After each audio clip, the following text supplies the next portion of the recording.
le chat pisse dans la baignoire. Et ça, je l'ai dessiné régulièrement aussi. Mais il pisse sans cesse dans la salle de bain. Il bouffe le tapis. On l'enferme là la nuit et il bouffe le tapis. Donc on ne sait plus ouvrir la porte. Ça aussi.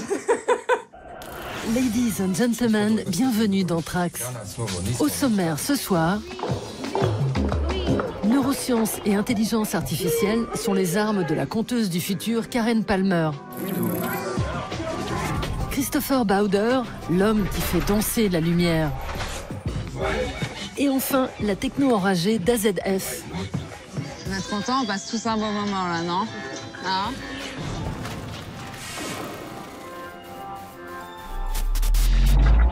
Sir, there's been a robbery in the neighborhood and you fit the description. I need your hands up. What the fuck do you want, man? Sir, What the fuck do you calm want? down. Sir, do you have a piece of ID with you? Sir, I need to see your ID. Votre mission, un contrôle d'identité qui pourrait mal tourner. Grâce à l'installation de Karen Palmer, exposée cette année au festival Ars Electronica de Linz, vous voilà dans la peau d'un policier. Vos mouvements oculaires et vos émotions sont captés par une caméra et analysés par un logiciel de reconnaissance faciale. Selon que vous restiez calme ou que vous perdiez les pédales, l'interpellé réagira différemment. Toutes les données nourrissent ensuite une intelligence artificielle. Back up! Ma'am, stay out of it! Back up and calm down, sir. Okay? Sir, what are you doing here? There's been a burglary in the neighborhood. You fit the description. Sir, I got you right here. I mean, it's right now. Ma réaction a fait dire à l'intelligence artificielle que j'avais ressenti de la peur. À un moment, j'ai pas pu aider un citoyen désarmé. Il avait besoin d'aide médicale et j'ai pas pu lui venir en aide. 95% de notre comportement vient de notre inconscient, mais les gens ne s'en rendent pas compte. C'est de là que viennent les préjugés et le racisme. Je voudrais qu'on soit plus responsabilisés et plus conscients de nos comportements inconscients, qu'on puisse prendre plus de décisions en connaissance de cause. Avec son expérience immersive, Perception.io, la conférencière et réalisatrice multi-récompensée met en garde contre un état de surveillance technocratique où l'intelligence artificielle servirait au maintien de l'ordre. Dans ce monde déjà en marche, les algorithmes servent à programmer des robots qui jouent les policiers, comme ce Robocop californien ou ce patrouilleur qui appelle la population tunisienne à respecter le confinement. La police singapourienne a même son rintintin avec Spot, un robot-chien programmé pour faire respecter les mesures de distanciation sociale. Le plus dangereux, c'est qu'on ne fait pas partie de cette équation, que ce système est conçu selon l'agenda, l'objectif et l'intérêt de quelqu'un d'autre. Nous n'y sommes ni considérés, ni représentés, ni même pris en compte. Dans le futur, quand tu commanderas un Uber sans chauffeur, l'intelligence artificielle te scannera. Si elle découvre que tu as commis des infractions, que tu n'as par exemple pas payé ton amende pour être sorti pendant le confinement, ce véhicule se transformera automatiquement en panier à salade temporaire.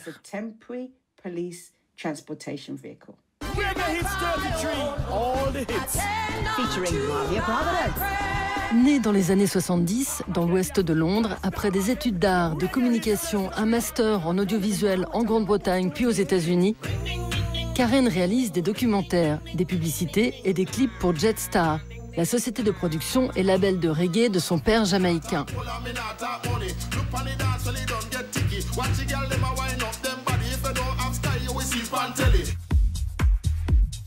En 2014, cette fan de parcours se lance dans la programmation et invente le neurogame Think Self 2. Avec ce jeu vidéo immersif où le cerveau fait office de joystick, Karen propose aux joueurs de se prendre pour un freerunner.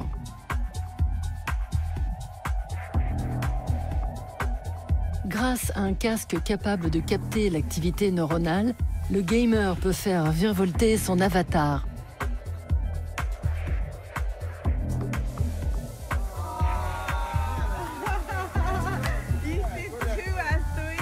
Dans la foulée, Karen laisse tomber son métier de réalisatrice de clips pour la boîte de son papa, tout en appliquant ses préceptes à la lettre. Mon père était un vrai pionnier en Angleterre. À l'époque, les propriétaires ne voulaient pas louer aux Noirs. On disait pas d'Irlandais, pas de Noirs, pas de chiens. Alors mon père s'est dit, dans ce cas, les Noirs doivent acheter des maisons. Mais les Noirs disaient, on peut rien acheter. Comment on va faire? Mon père a répondu, je vais trouver un moyen. En négociant avec les banques, il a trouvé comment offrir des prêts à la communauté noire. Mon père m'a appris à devenir adulte, à être résiliente et indépendante d'esprit. Il y a déjà 20 ans, c'était la première personne à m'avoir dit « Karen, ce n'est plus un monde d'hommes, c'est un monde d'individus ».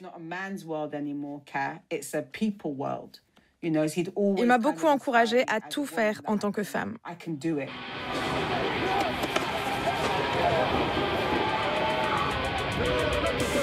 Choquée par les violences policières aux États-Unis et accablée par la couverture des émeutes dans les médias, Karen planche sur l'installation immersive Riot, qu'elle met au point en 2018.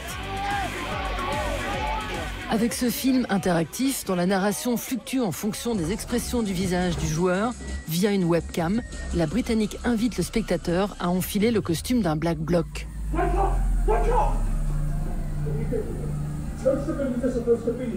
Leave immediately! I said, leave immediately! Leave immediately!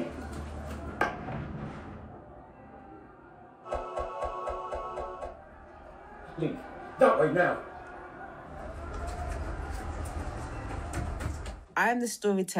Je suis une conteuse du futur et je suis revenue pour permettre aux gens de survivre à ce qui se profile. Mais je ne suis pas revenue seule.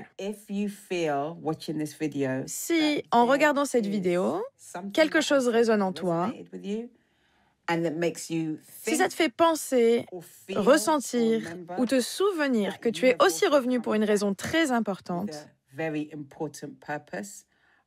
commence à réfléchir et à creuser ce qui t'a fait revenir aujourd'hui.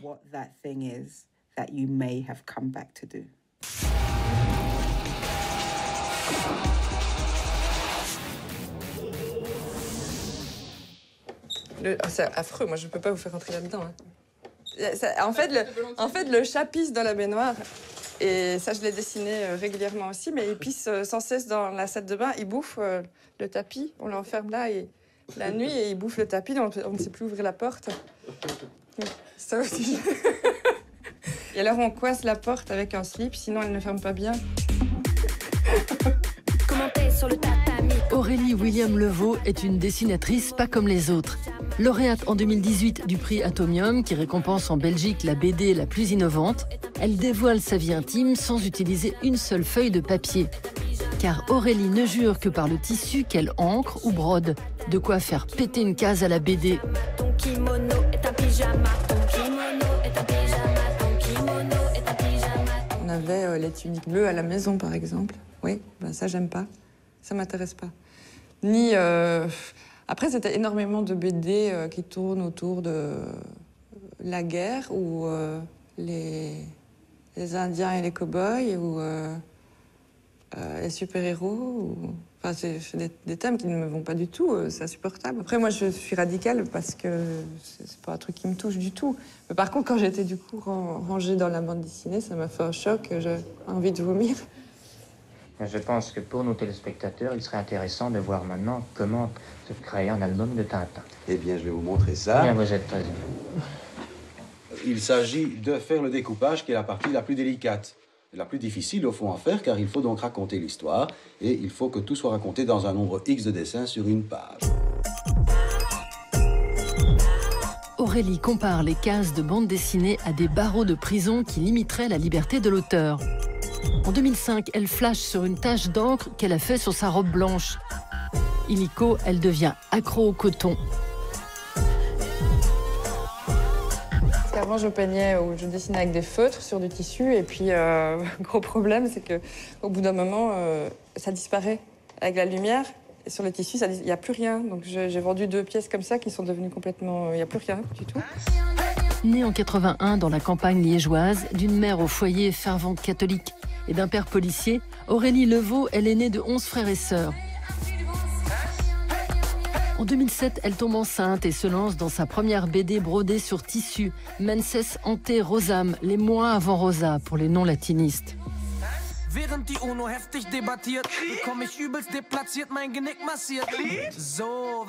Dans Sisyphe, les joies du couple, l'artiste belge évoque sa rupture avec son ex-compagnon et le calvaire de la vie à deux. Pour coucher ses histoires, Aurélie utilise de vieux draps blancs.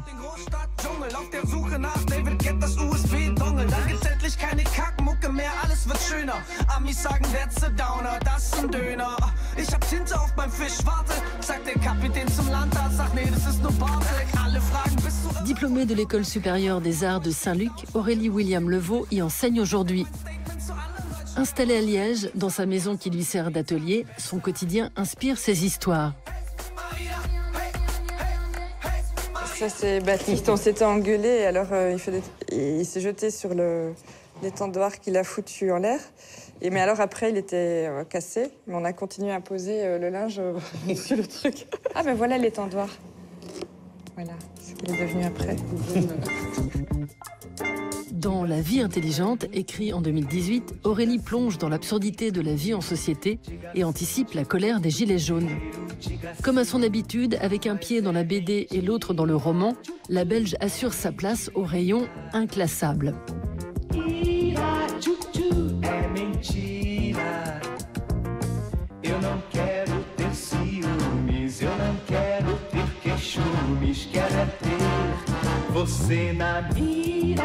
Ici, dans la région, il y a des baraquis, par exemple. C'est des gens qui vivaient dans des baraques, autrefois.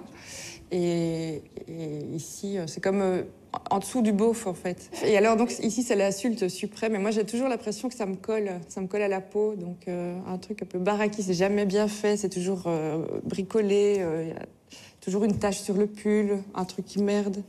Et j'ai l'impression que malgré quoi que je fasse dans ma vie, en essayant d'être propre et d'être organisée, il y a toujours cet aspect de moi ou de mon passé qui ressort.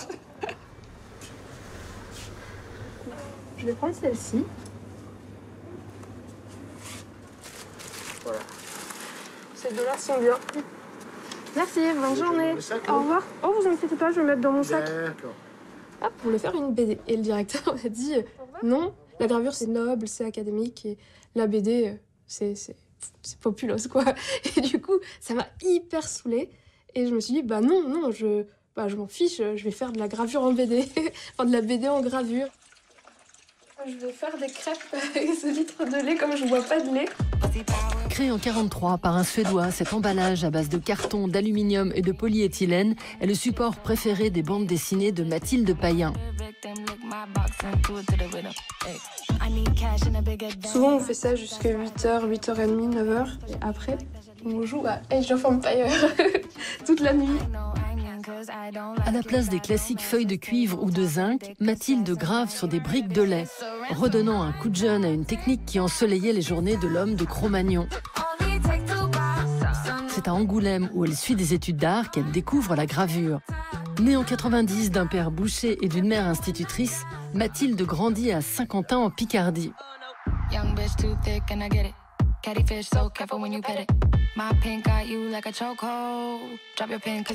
me souviens, quand je passais le bac, c'était la campagne de Sarkozy et tout le monde avait les bracelets Sarkozy. Enfin, c'était immonde, quoi. C'était vraiment horrible. Bien qu'aujourd'hui elle travaille avec un matos de pro, Mathilde est aussi une adepte de la kitchen litho, une technique qui consiste à remplacer les matériaux coûteux de la gravure classique par ce qu'on trouve dans sa cuisine, bouteilles de coca ou machine à pâte.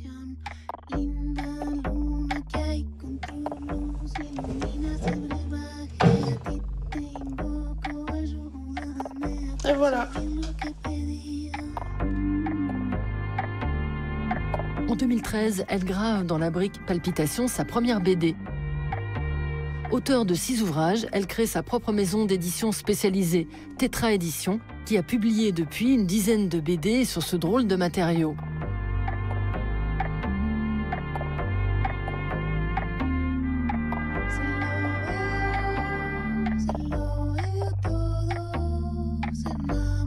Au début, la personne avec qui j'habite se nourrissait de lait et de jus d'orange, donc c'était parfait. J'en avais à peu près 2 par jour, donc c'était largement suffisant. Et puis forcément, il n'a pas pu continuer sur ce régime alimentaire. Et Parce que quand on aime, on ne compte pas, Mathilde pratique des ateliers gratuits dans des prisons, des écoles, des hôpitaux. Prête à tout pour que les gens repartent avec un souvenir, la pro de la gravure DIY grave même sur des gommes qu'elle vend 1 €. D'autres techniques un peu cracra, par exemple, on peut graver sur l'intérieur de briques de kebab. Donc ça, c'est vraiment le plus crado de la gravure.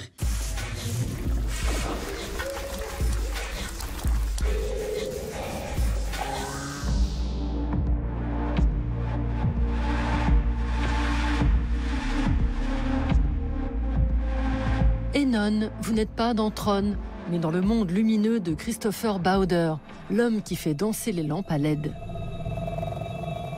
Depuis près de 20 ans, les installations de ce Berlinois subjuguent ses spectateurs, pris dans ces jeux de lumière cinétique comme des papillons dans les phares.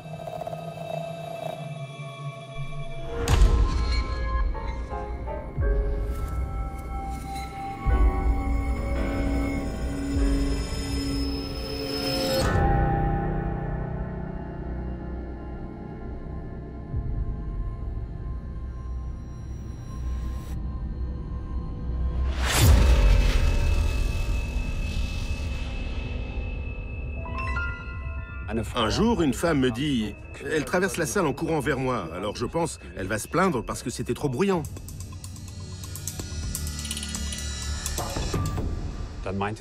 Et en fait, elle me dit, c'était bien trop court, ce moment où les extraterrestres débarquent et se mettent à explorer la Terre. Et à la fin, quand ils retournent sur leur planète... Quoi? La grande innovation de ces feux d'artifice sans pyrotechnie, c'est le contrôle en temps réel du mouvement des lampes. Dans celle-ci, 175 sphères motorisées et 12 lasers sont intégrés dans une structure de 25 mètres de long.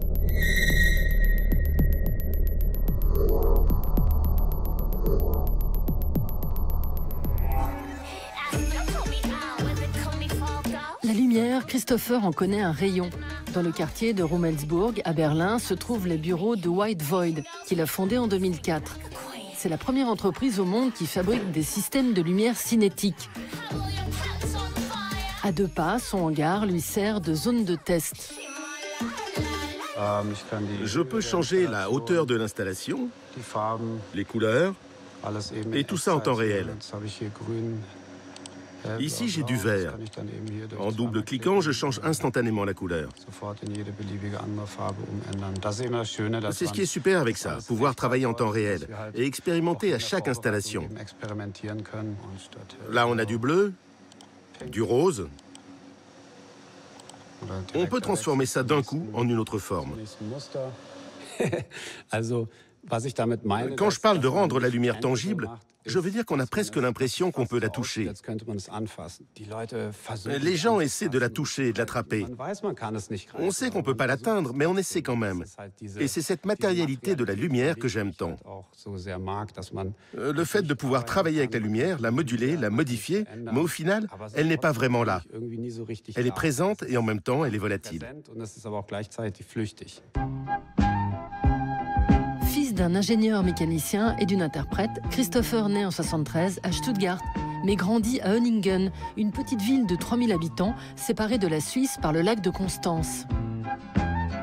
Fasciné par la lumière et la bricole, il expérimente déjà tout petit avec les allumettes et les briquets qu'il collectionne, bien cachés sous son lit. Je faisais des maquettes d'avions et il fallait les peindre avec une peinture à base de térébenthine. Donc il fallait aussi du diluant pour nettoyer le pinceau. Alors j'ai eu une super idée. À l'époque, on habitait dans une rue en pente et j'ai fait couler la térébenthine de tout en haut de la rue. Une fois dans la pente, je l'ai allumée. C'était bien plus impressionnant que ce que j'avais imaginé. La rue était en flammes et tout le voisinage était au courant. Bien sûr, ma mère était en colère et sous le choc. Le petit Christopher a le déclic quand sa maman l'emmène voir une exposition du Suisse Jean Tinguely. Dans les 60s, ces machines activées par des moteurs électriques investissent les galeries.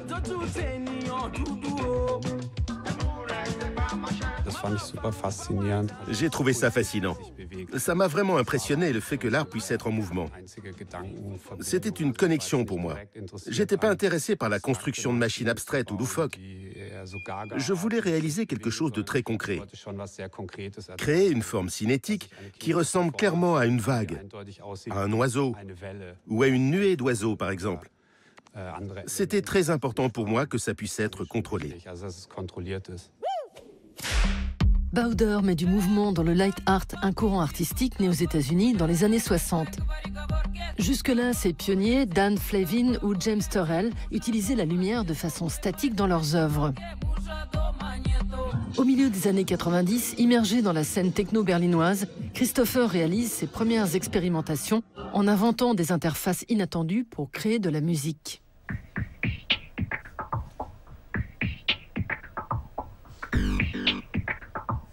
À 25 ans, alors qu'il est étudiant en médias digitaux à l'Université des Arts de Berlin, Christopher se découvre une passion pour le web art et les pixels.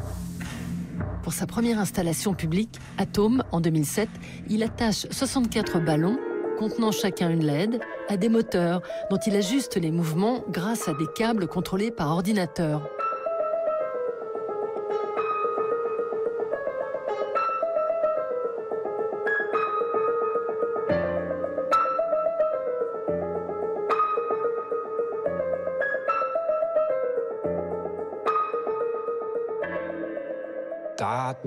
À ce moment, je me suis senti trop limité par les options. L'écran, c'était tout plat. On vit dans un monde en 3 dimensions et l'écran est simplement un symbole de la réalité. D'où l'idée, OK, comment rendre ce pixel réel? Comment le transposer dans la réalité? C'est là que j'ai pensé à des sphères lumineuses en mouvement grâce à des moteurs, à réaliser en quelque sorte des pixels en 3D et contrôler le tout sur mon ordinateur pour exporter des formes digitales dans la réalité. En 2014, pour commémorer les 25 ans de la chute du mur, la ville de Berlin commande à Christopher l'installation Lichtgrenze, la frontière de lumière. Il faudra 8 mois de préparation pour retracer les 15 km du mur à l'aide de 8000 ballons.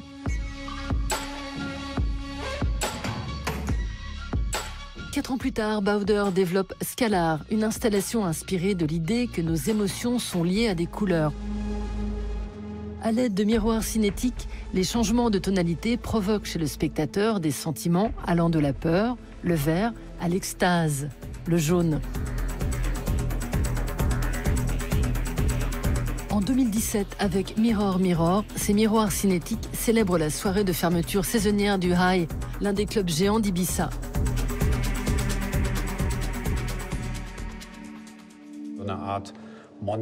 On a réalisé une espèce de monstre qui se transforme en un énorme dragon en mouvement. Ou alors ici, ça ressemble à une méduse. Au fond, c'est un simple tour de passe-passe. L'être humain réagit au mouvement depuis la nuit des temps. La lumière, les sons, ce sont nos instincts primaires. Peu importe ce qui se passe à la télé, on la regarde sans cesse, que ce soit de la merde ou même juste une pub. On le sait très bien, mais on ne peut pas s'empêcher de regarder.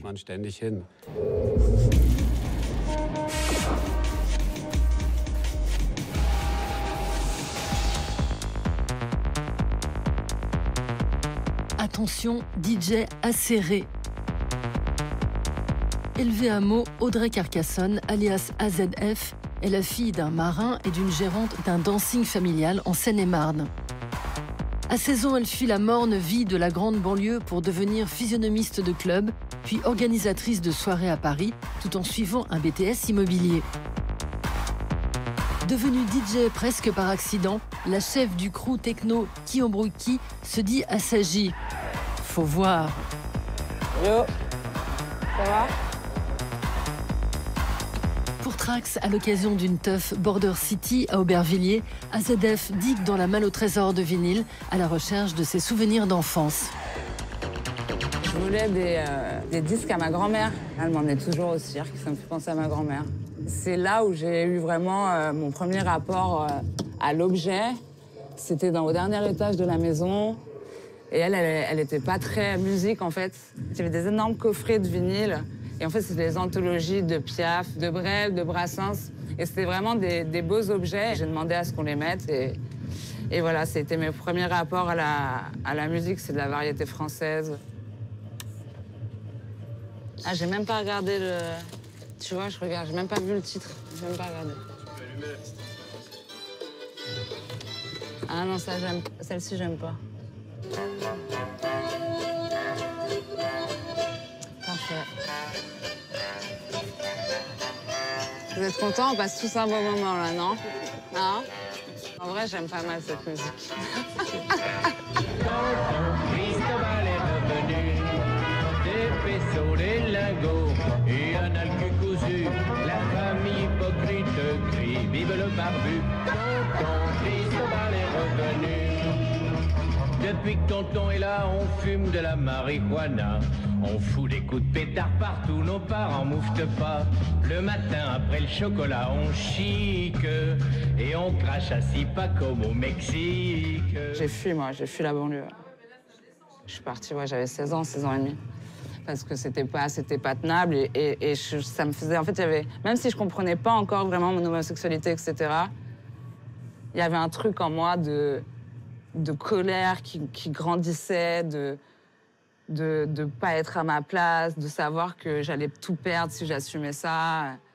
Et c'était vraiment une peur, une immense peur, quoi, quand j'y repense. On se rend pas compte du poids de ce que ça représente de s'émanciper du système hétérosexuel et patriarcal. On se rend pas compte, en fait. Et ce qu'on me proposait aussi, ça me plaisait pas. C'est pas ce que je voulais être, quoi. Je voulais pas faire un travail qui allait rassurer tout le monde pour avoir un petit crédit et galérer encore plus toute ma vie que j'étais déjà partie pour galère. Donc c'est tout le modèle que j'ai refusé et c'est ça que j'ai aussi fait en claquant la porte, quoi. Et j'ai mis vachement de temps à y revenir.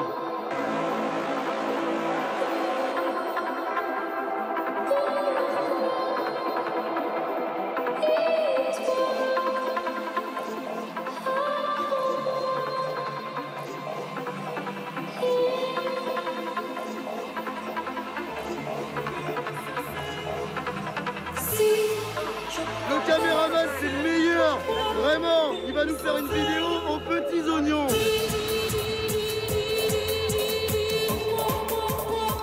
Quand il n'y en a plus, il y en a encore. Retrouvez tous les reportages de Trax et davantage sur arte.tv et les réseaux sociaux.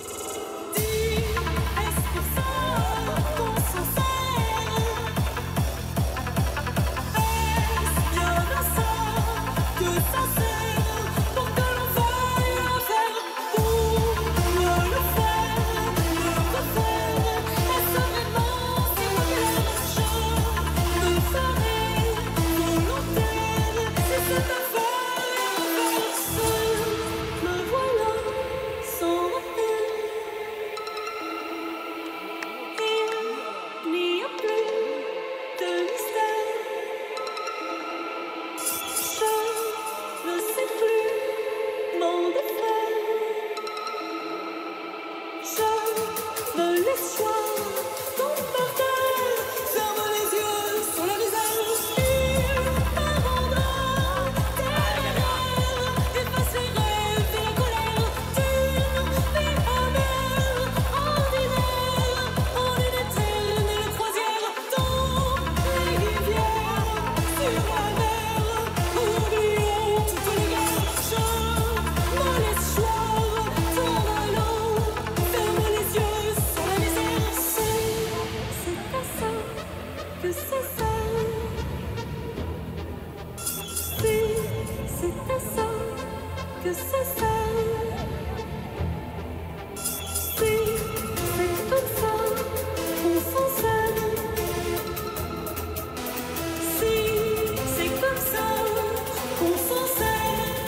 Go vite, génial.